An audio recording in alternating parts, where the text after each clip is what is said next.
Record-breaking travel this holiday season as an estimated 7.5 million people took to the skies. Finally making it home after a long trip.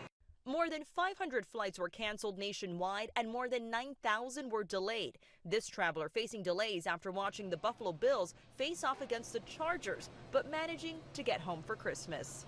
Plans today is get back to my wife, spend some time with her, see some family, and get some sleep.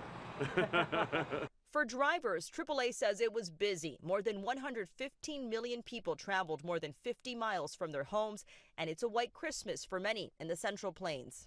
In parts of Colorado, more than a foot of snow after a winter storm moved into the heartland with blizzard conditions, putting travel to a standstill, airports shutting down, a blizzard warning issued for Colorado, Kansas, Nebraska, and South Dakota. Across the South, heavy rain. The shopping center in South Carolina damaged, windows smashed after powerful winds even topped trailers and knocked over trees. When we were running, that's when we heard the glass breaking and we came out and then the tree was there. Out west, yet another heavy rain system is moving through, this time rain coming through Washington State to Oregon and Northern California. Melissa Adon, ABC News, Los Angeles. Watch breaking news on YouTube. Subscribe to ABC 7 Chicago Eyewitness News.